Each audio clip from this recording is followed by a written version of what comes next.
We are indeed, in fact, going to remember everything that we did on earth. See, it's a reason why we are going to remember everything on earth. And what is going to happen is when we die on earth, we don't necessarily go through heaven or hell. We go to a resting place where we will no longer have an active role on earth. But some of us decide to come back on earth to maybe spread awareness or help humanity. That is our personal choice. But if you decide not to, you was just rest until the last trumpet is blown.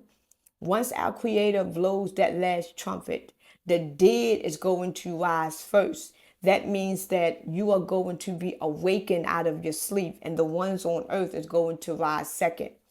When we go back home with our Creator, this is where you hear about the waiting room. I hear a lot of senior citizens talk about the waiting room, but what's going to really happen is that it's going to be a special event, and our Creator is going to open up the book of life. And inside that book of life, have your real holy name inside of that book. When He opened up that book, if your name is inside of that book, you have eternal life.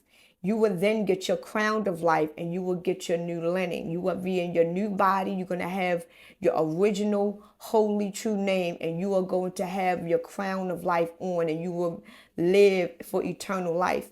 The reason why you are going to remember what you went through on earth, because you have a story to tell your family back home, because the family that you have at home is waiting on you.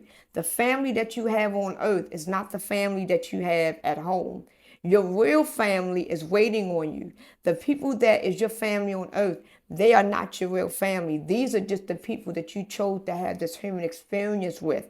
But when you die, none of these people that's your family on earth will be your family back at home. So when you go back home, you are going to have a story to tell. And they're going to be so fascinated and so amazed that you went through all of that and still had your faith and knowing into our Creator until you are going to be praised and worshiped every day. This is why they say when you go to heaven, anything that you have ever desired, it is going to be handed to you in a silver platter. You are going to get your mansion that you wanted. You are going to live like royalty because you kept your loyalty and your faithfulness and our Creator through all of this hell. So when you go back to heaven and be with our Creator, you are going to be worshiped every single day for the rest of your eternal life. So you going to indeed remember what you went back, because you wouldn't have such a fascinating story to tell.